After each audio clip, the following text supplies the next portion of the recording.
Welcome. In this video, we'll be demonstrating how to deploy AlwaysOn Availability Groups on our Cloud Volume service. The NetApp Cloud Volume service provides a high-volume, cloud-native file service with rich data management capabilities based on NetApp ONTAP. It is currently available in 3 major public clouds such as AWS, Azure, and Google. Cloud Volume provides easy management. There's no need for operational support. It also can be managed through Cloud Console to allow provisioning, managing, and monitoring. It fits the model of pay-as-you-go consumption, which matches with that of public cloud computing. In this demo, we will demonstrate how to create our Cloud Volume and grant proper permissions in the SQL Server service account. In this example, we will use the _SQL admin account. Then we will create a database that has data files residing over SMB shares.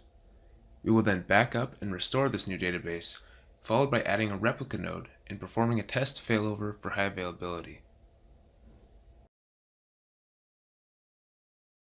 First off, we'll open Server Manager and select Add Roles and Features, selecting the failover clustering feature to be added to our prod 03 server, followed by restarting the instance.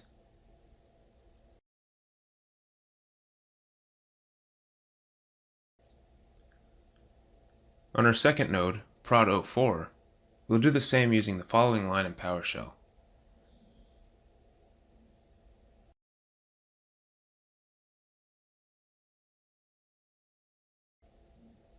From the failover cluster manager, we can create our new cluster, entering the names of our 2 instances, prod 03 and 04.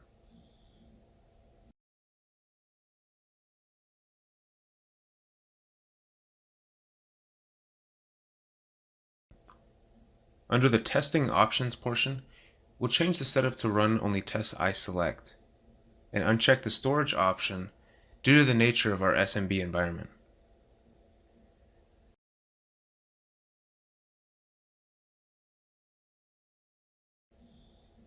After letting the validation complete, finish the setup and give the cluster a name, and be sure to uncheck the Add All Eligible Storage to the cluster, because we will not be using disk during this process. Once the cluster shows in the Cluster Manager, navigating to the Nodes page will show each instance we've just added, with no roles or storage yet applied. In the SQL Server Config Manager, we'll change the Services properties to enable Always On, which automatically detects the cluster name, and we'll need to restart the SQL Server service for both servers. Through the Cloud Volume portal, we've created 3 SMB shares, one for each of the production servers, and one to serve as a backup repository. For more details on creating SMB shares and configuring permissions, you can refer to the Deploying SQL Server over SMB video. Now we can validate that our SQL Server resides on our SMB share by viewing the properties of our Seattle Retail database under Files, Path.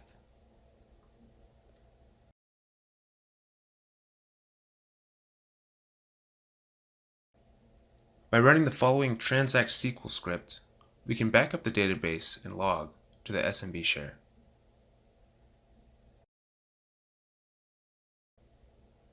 With this second script, we will restore the same Seattle Retail database and log to our secondary volume. It is important here that the restore option be performed with the no recovery option specified due to this being a clustered always-on environment. Refreshing the prod 04 instance shows our database in the restoring mode.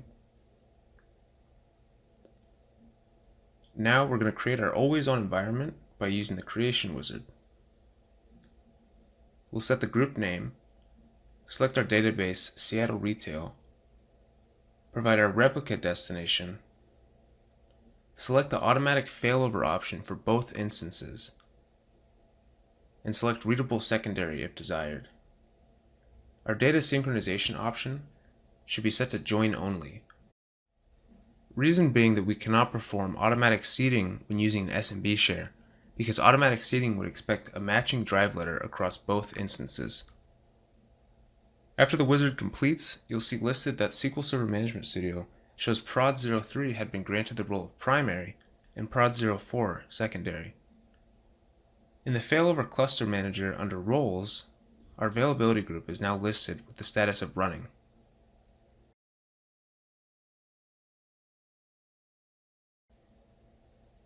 If we proceed to manually failover, our roles will have swapped between the two instances, showing prod 04 as the new primary.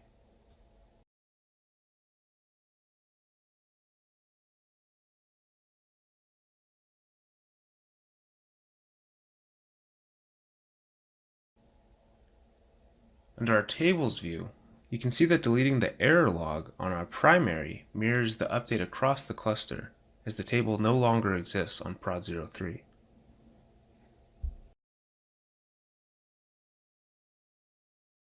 In summary, you can see the Cloud Volume service provides simple data management functionality, support for multiple protocols, allows us to sync data from on-prem or from Cloud Volume to Cloud Volume, gives us snapshot and cloning capabilities, and supports REST APIs. Thank you for watching, and be sure to look for more videos on Cloud Volume SQL deployments.